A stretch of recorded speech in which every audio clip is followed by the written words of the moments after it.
Hello everyone, welcome to in this session. दोस्तों, जैसा ही कल हमने देखा था कि हमको मेंस में अच्छा स्कोर करने के लिए कौन से ऐसे 4 पॉइंट हो सकते हैं जिन पर बहुत अच्छे से अगर हम काम करें तो मेंस में काफ़ी अच्छा स्कोर किया जा सकता है। अगर देखिए उन्हीं पॉइंटों को अगर हम ऐसे में भी अप्लाई करें, जैसे कि मैच्योर थिंकिंग प्रोसेस की बात थी या मल्टी डिसिप्लिनरी स्टडीज़ की बात थी, इंटरलिंकिंग की बात थी, तो उन्हीं चीज़ों को मिला के जो है ऐसे में भी काफ़ी अच्छा प्रदर्शन किया जा सकता है और एक अच्छे अंक स्कोर किए जा सकते हैं। जैसे कि आप सभी जानते हैं कि आईएएस जो मेंस का एग्ज़ाम हमारा होता है उसमें ऐसे हमें 2 ऐसे लिखने होते हैं और 2 ऐसे में जो है 250 मार्क्स का जो पेपर होता है तो उसमें से आपका जो 125-25 मार्क्स के पार्ट ए होता है और पार्ट बी होता है। पार्ट ए में जो है आपको जनरली जो है यूपीएससी के 3-4 सालों का ट्रेंड ऐसा रहा है कि पार्ट ए में जो है फिलोसफिकल ऐसे पूछा जाता था, जैसे कि अगर आप यहाँ पर देख पाएँ ये 2020 का क्वेश्चन ऐसे आए हुए हैं यहाँ पर, या 2019 का। जैसे अगर हम यहाँ 2019 से स्टार्ट करें तो पार्ट ए में यहाँ क्वेश्चन ऐसे का पहला टॉपिक है विवेक सत्य को खोज निकालता है। ये फिलोसफिकल किसी व्यक्ति ने कोई बात कही होगी, दार्शनिक, उस पर हमको विचार करके लिखना है। हम थोड़ी सी चर्चा करेंगे अभी ऐसे के टॉपिक पर 2021 वाले। इसी प्रकार दूसरा है मूल्य वे नहीं जो मानवता है, बल्कि वे जैसा मानवता को होना चाहिए, जैसी अर्थात मानवता ह्यूमैनिटी जैसी होनी चाहिए, उसी को चीज़ों को मूल्य उसी के बारे में बताते हैं। तो इस पर हमको ऐसे लिखना था। तीसरा यहाँ पर था फिलोसफिकल ऐसे था, ये भी व्यक्ति के लिए जो सर्वश्रेष्ठ है वह आवश्यक नहीं कि समाज के लिए भी हो। इसको आधार बना के काफ़ी गहराई से लिखा जा सकता है। अभी एक चीज़ और मैं बताऊं, जैसे ये स्वीकार युक्ति का साहस और सुधार करने की निष्ठा सफलता के 2 मंत्र हैं।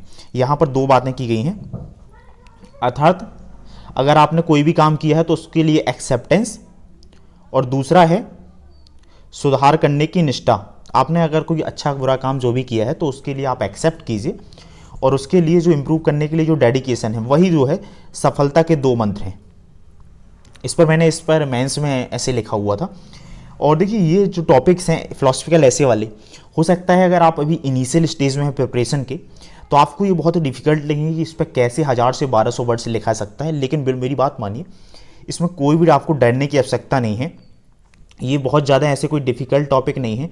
जब आपकी, जैसे कि मैंने प्रोसेस में बताया था कि थिंकिंग प्रोसेस, अगर आप एग्ज़ाम प्रोसेस को फॉलो करेंगे और थिंकिंग प्रोसेस को मैच्योर बनाएंगे तो आपके अंदर वो दृष्टिकोण आ जाएगा कि आप किसी भी चीज़ को देख के, जैसे कल मैंने बताया था कि उसके डिफरेंट आयाम होते हैं, हिस्टोरिकल, जोग्राफिकल, पॉलिटिकल, इकोनॉमिकल, और हालांकि ऐसे जो एथिक्स वाले जो हमारे टॉपिक होते हैं फिलोसफिकल ऐसे, वहाँ पर कई बार ये अप्रोच नहीं लगती है, लेकिन फिर भी उतने जटिल ऐसे नहीं हैं, इन पर बहुत अच्छे ऐसे लिखे जा सकते हैं।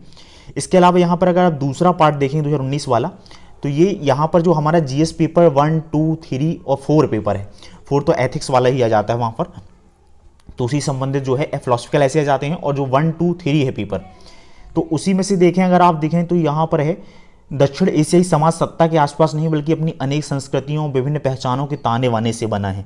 ठीक है, तो ये यहाँ पर जो अपना जियोपॉलिटिकल, इसको आधार बना के यहाँ पर ऐसे लिखा गया है। कल्चर भी यहाँ पर मेंशन है और बहुत सारी चीज़ों को फिर हम यहाँ पर मेंशन करते हैं, अलग अलग जितने भी डायमेंशन है, हिस्टोरिकल, पॉलिटिकल, जियोग्राफिकल, ठीक है, साइकोलॉजिकल, इकोनॉमिकल, इन्वायरमेंटल, ऐसे बहुत सारे फिर आधार बना के हम ऐसे लिखते हैं। जब यहाँ पर उस टाइप के ऐसे का हमको दायरा मिल जाता है। इसी प्रकार दूसरा है प्राथमिक स्वास्थ्य सेवा और शिक्षा की उपेक्षा भारत के पिछड़ेपन के कारण। जैसे देखिए इस पर भी बहुत अच्छा ऐसे लिखा जा सकता है, और ये वाला जो कंटेंट है आपको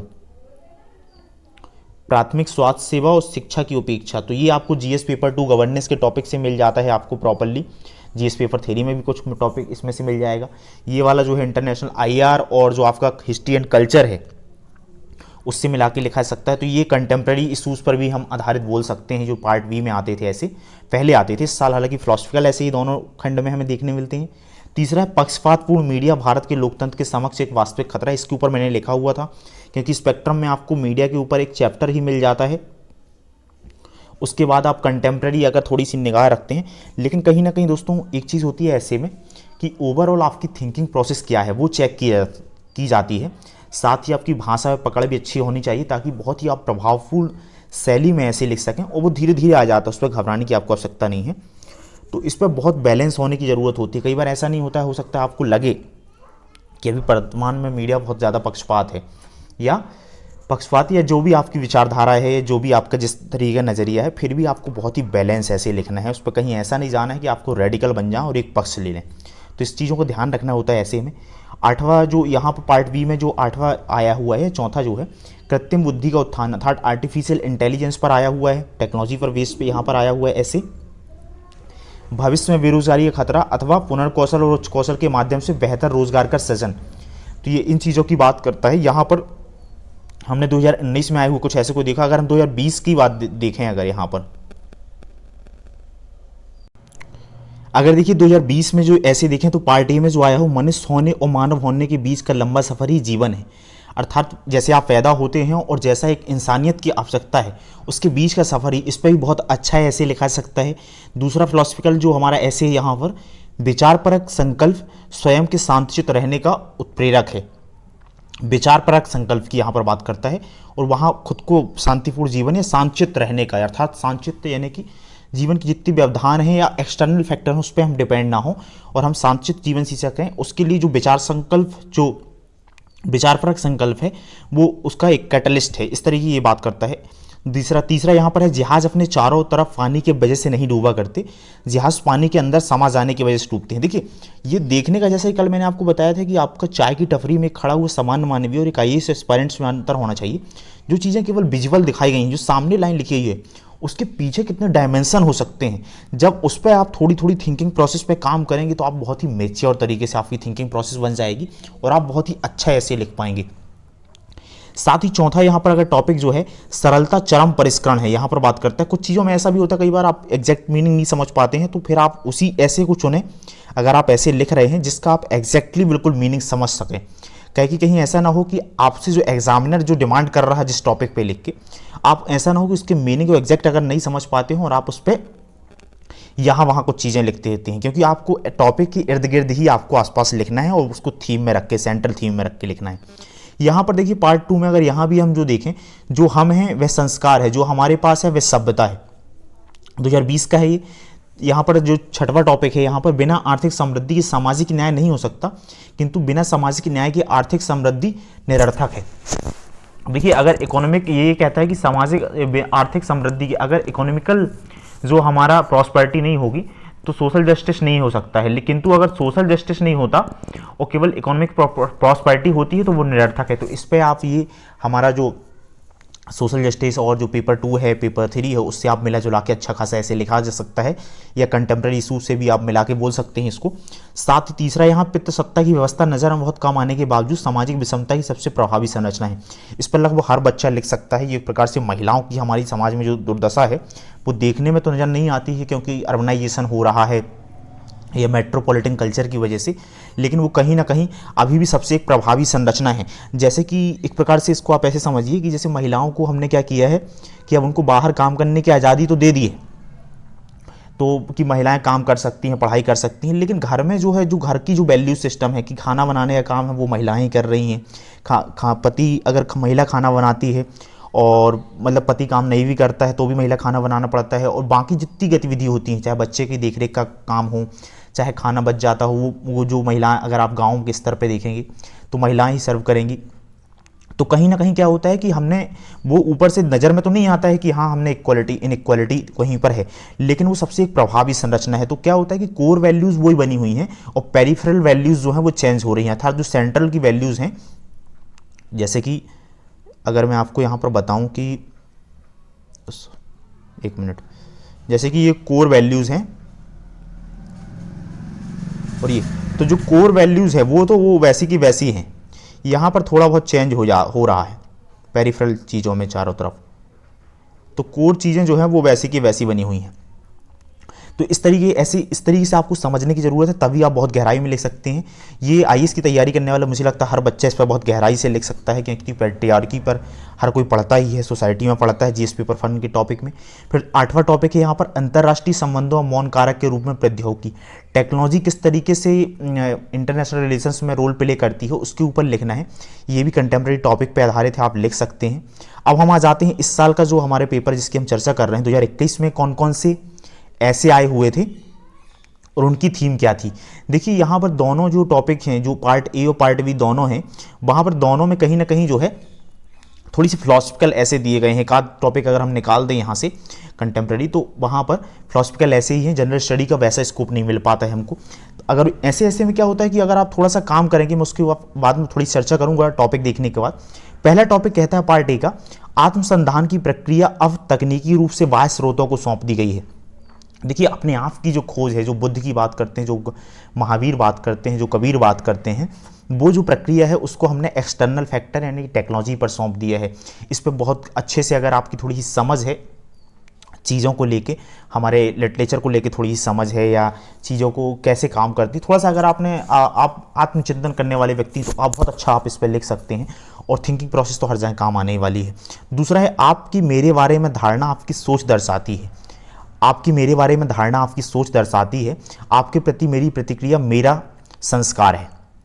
अब देखिए, इंग्लिश में ऐसा लिख देते हैं, इंग्लिश में लिखा हुआ है अवेयरनेस लिखा हुआ है, जागरूकता, यहाँ पर संस्कार लिखा हुआ है। संस्कार में थोड़ा सा आपको ज़्यादा विस्तार मिल जाता है लिखने के लिए, तो हम इसी के आधार पर लिखें। जैसे कि देखिए, बुद्ध कहते हैं कि अगर सामने आके आपको कोई गाली दे रहा है, तो उसने तो गाली दी, लेकिन अगर आपने एक्सेप्ट नहीं की है तो किसका नुकसान हुआ है? सामने वाले का हुआ है, ठीक है, क्योंकि आपने एक्सेप्ट नहीं किया। तो इस प्रकार से है कि आपके बारे में किसी का क्या परसेप्शन है, वो उसकी थिंकिंग है, लेकिन उसके प्रति आपका जो रिएक्शन है वो आपका कल्चर है। तो क्या होता है कि एक मेच्योर इंसान की यही समझ होती है, और एक प्रकार से ये कहना चाहिए कि जो हाई इंटेलेक्चुअल पर्सन है, कि वो ऐसी छोटी छोटी चीज़ों में हर किसी को रिएक्ट नहीं करता है। जैसे कई बार कहते हैं कि हम हर किसी को जवाब, या एक प्रकार से हर जगह हमको, जैसे तार्किक कोई व्यक्ति है, तो अगर कोई इनिशियल स्टेज में कोई तार्किक व्यक्ति है तो वो हर जगह तर्क देने का प्रयास करता है। लेकिन जैसे रविन्द्रनाथ टैगोर कहते हैं कि एक बहुत ही हर जगह तर्क करने के प्रकार से बहुत पैनी चाकू चलाने जैसा है, जो आप ही को हाथ में लग सकता है। तो ऐसे बहुत सारे एग्जाम्पल यहाँ पर मेंशन किए सकते हैं, और बहुत ही अच्छा ऐसे लिखा सकता है। आप ये मत सोचिए अगर आप इनिशियल स्टेज में हैं कि ये टॉपिक बहुत डिफिकल्ट हैं, इनमें लिखना बहुत जटिल है। ऐसा ही होता था जब मैं आज से 2 साल 3 साल 4 साल पहले देखा करता था जनरल स्टडी के पेपर, तो बहुत डिफिकल्ट लगते थे, लेकिन अब जो है आसानी से मैं लिख सकता हूँ। इस पर मैंने मेंस भी लिखा हुआ है, तो ऐसा ही है, इस पर आपको बिल्कुल भी घबराने की आवश्यकता नहीं है। इसी प्रकार तीसरा टॉपिक है, इच्छा रहित होने का दर्शन काल्पनिक आदर्श यूटोपिया है, जबकि भौतिकता माया है। अर्थात देखिए, कई बार हम कह देते हैं कि सब मोह माया है, सब मोह माया, या तो फिर आपके पास अंदर बिलिंगनेस नहीं है, बिलिंगनेस का या वांटलेस, अगर आप चाहते नहीं है कुछ चीज़ें, तो वो तो यूटोपिया है। अगर आप कहें कि नहीं मैं कुछ नहीं चाहता हूँ, मुझे कपड़े नहीं चाहिए, मुझे कार नहीं चाहिए, मुझे घर नहीं चाहिए, मुझे शादी नहीं करना, मुझे गर्लफ्रेंड नहीं चाहिए, एक्सेट्रा ABCD, कुछ भी A to Z कुछ भी कहेंगी वो है, तो ये तो यूटोपिया है, यानी एक आदर्श है। वो रियल लाइफ में ऐसा होता नहीं है। लेकिन अगर आप भौतिकता की बात करें कि मुझे सब कुछ बिल्कुल मटेरियलिस्टिक आप बन जाए, कि भौतिकता में आ जाए, तो वो माया है। तो इन दोनों के बीच में आपको ऐसे लिखना है। देखिए, एक तरफ यूटोपिया की बात करता है, कल्पना की, और एक तरफ कहता है कि माया है ऐसे, और उसके बीच में आपको ऐसे लिखना है। बहुत ही, अगर आप पकड़ अच्छी बनाते हैं, लैंग्वेज में आपकी अच्छी पकड़ है, थॉट प्रोसेस में आपकी अच्छी पकड़ है, तो आप अच्छा ऐसे लिख सकते हैं इस पर। चौथा टॉपिक है, सत्य ही यथार्थ है और यथार्थ ही सत्य है। इसी प्रकार जो है बहुत ही शानदार टॉपिक इसमें दिया गया है। जैसे कि हमने देखिए वहाँ पर भी पैट्रियार्की वाला देखा था, तो UPSC कोर थीम से वो टॉपिक अभी भी हट नहीं रहे हैं। वहाँ पर पैट्रियार्की वाला हमने ऐसे देखा था, महिलाओं की स्थिति वाला। यहाँ पर फिर से टॉपिक नंबर 5 में जो आया हुआ है पार्ट बी में, सेक्शन बी में, पालना झुलाने वाले हाथों में संसार की वागडोर होती है। अर्थात जो, जैसा कि हम कहते हैं कि स्कूल का जो शिक्षक होते हैं वो राष्ट्र के असली निर्माणकर्ता होते हैं, या जो विद्यार्थी हैं, जो स्टूडेंट्स हैं, इसी प्रकार जो पालना झुलाने वाली जो माँ है उसमें संसार को चलाने की बागडोर होती है। तो इसमें बहुत ही ज़्यादा डायमेंशन से बहुत ही अच्छे उस पर लिखा सकता है, बहुत सारे डायमेंशन इसमें आ सकते हैं। अगर आप चीज़ों को आदि से लेके उद्भव, जब आप वैदिक टाइम से, एंशियंट टाइम से, अगर ऐसे में अगर आप स्टार्ट से लिखते हैं और उसको प्रेजेंट तक लेके आप आते हैं थोड़ा सी संक्षिप्त पैराग्राफ में, इंट्रोडक्शन वगैरह में, तो एक अच्छा ऐसे इसमें बनाया सकता है। फिर यहाँ पर कहता है दूसरा ऐसे, शोध क्या है, ज्ञान के साथ एक अजनबी मुलाकात, तो रिसर्च की बात करता है। इसके बारे में अगर आपकी बेसिक NCERT काफ़ी हेल्पफुल हो सकती हैं। आपकी थिंकिंग प्रोसेस का तो चेक हो ही रहा है, एनालिसिस ओवरऑल। ये प्रश्न ये कहना चाहता है कि जो रिसर्च है वो ज्ञान के साथ एक अजनबी मुलाकात है, जो मुलाकात या डेटिंग है, डेटिंग की बात करता है, ब्लाइंड डेटिंग की बात करता है। इसी प्रकार 7वां है कि इतिहास स्वयं को दोहराता है, पहली बार एक त्रासदी के रूप में, दूसरी बार एक प्रहसन के रूप में। अर्थात जैसे कि जो मार्क्सवादी अवधारणा वो कहती है कि इतिहास अपने आप को दोहराता नहीं है, लेकिन जो दक्षिणपंथी लोग हैं उनका कहना है कि इतिहास अपने आप को दोहराता है। तो इसमें कहा गया है कि इतिहास स्वयं को दोहराता है, पहली बार एक त्रासदी के रूप में, और दूसरी बार प्रहसन यानी कि एक प्रकार के नाटक के रूप में दोहराता है। और 8वां है, सर्वोत्तम कार्यप्रणाली से बेहतर कार्यप्रणालियाँ भी होती हैं। There are better practice to best practice, जो सबसे बेहतर कार्यप्रणाली है। जैसे कि देखिए यहाँ पर ये कहना चाहता है, ये भी एक प्रकार से बहुत अच्छा ऐसे है कि सर्वोत्तम कार्यप्रणालियाँ, यानी कि जो सबसे बेस्ट प्रैक्टिस होती है उससे बेहतर कार्यप्रणालियाँ भी होती हैं। यानी कि सबसे बेस्ट चीज़ करना है उसके पहले हम छोटी छोटी चीज़ें करते हैं, बेहतर बनाते हैं, तो उस पर कहीं ना कहीं आधारित है। देखिए दोस्तों, ऐसे के लिए क्या होता है, मैं आपको कुछ पॉइंट बता दूं। जैसे इसी फाइल को अगर आप देखेंगे यहाँ पर, जैसे कि अगर आप इसी फाइल को देखें तो इसमें क्या है, मैंने कुछ एसेस के यहाँ पर एग्जाम्पल वगैरह मैंने मेंशन करके रखे हुए हैं। कुछ यहाँ पर हिंदी के भी आप उठा सकते हैं एग्जाम्पल, कुछ कोटेशन वगैरह उठा सकते हैं ऐसे। जैसे अलग अलग कॉलम मैंने बनाए हुए, इंपॉर्टेंट फैक्ट के कॉलम बनाए हुए हैं यहाँ पे, ऐसे की मेरी ये फाइल है। इसके साथ स्पीच वगैरह अगर आप देखेंगे कि कोई अच्छा कोट, आपको कहीं से भी चीज़ें मिलती हैं आप उनको उठा लीजिए। जैसे ये है, American roads are not good because America is rich, because American roads are good, मतलब America is rich because American roads are. तो इस तरीके के अगर आप वुमेन स्टोरी, अंधविश्वास के खिलाफ, ऐसी छोटी छोटी चीज़ें आप उठा के अगर ऐसी एक फाइल बना सकते हैं जहाँ पर आप डिफरेंट सारे कोटेशन हैं, इंपॉर्टेंट जो पर्सनैलिटी हैं, उनकी चीज़ों को उठा के लिख के आप इस तरीके से एक अच्छी फाइल बना लें। उसमें आप चीज़ों को, इसमें जो है बहुत सारे वो लिखे हुए हैं, मैंने कोटेशन वगैरह उठा के लिखे हुए हैं अलग अलग, या आपको जहाँ भी एग्जाम्पल मिलते हैं तो आप अलग अलग जो एग्जाम्पल हैं, स्टोरी है, कोई व्यक्ति का एग्जाम्पल है, जीवन का एग्जाम्पल, कोई स्टोरी, कोई न्यूज़पेपर में कोई घटना घटित होती है, वो आपको लगता है कि ऐसे पे लिखी सकती है। साथ ही थोड़ा सा अगर आप 10-15 मिनट डेली थिंकिंग प्रोसेस पे गए थे, अगर आप प्री से लेके मेंस के बीच में भी अगर आप जो है थिंकिंग प्रोसेस में 10-15 मिनट काम करेंगे तो इनको बेहतर बनाया जा सकता है। जैसे ऐसे तो बहुत सारी आप एक फाइल बना सकते हो और उसमें बहुत सारी चीज़ों को मेंशन कर सकते हैं। जैसे देखिए, मैंने अलग अलग डायमेंशन की मैं बात कर रहा था। यहाँ पर आप देखेंगे कि ऐतिहासिक, सांस्कृतिक, भौगोलिक, सामाजिक, धार्मिक, साहित्यिक, दार्शनिक, राजनीतिक, संवैधानिक, आर्थिक, तकनीकी, तो जहाँ पर इस तरीके के डायमेंशन का स्कोप है आप वैसे लिख सकते हैं। तो इस तरीके से चीज़ों को बेहतर बनाया सकता है। आप खुद का सेल्फ मूल्यांकन वगैरह भी कर सकते हैं और चीज़ों को और बेहतर बना के रख सकते हैं। तो ये था दोस्तों, थोड़ी सी ऐसे पे हमारी चर्चा थी संक्षिप्त। आप चीज़ों को समझने का प्रयास कीजिए और इस पर हम एक विस्तार से चर्चा करेंगे बाद में आने वाले समय में कि एक अच्छा ऐसे कैसे बनाया सकता है। तो थैंक यू दोस्तों, थैंक यू सो मच।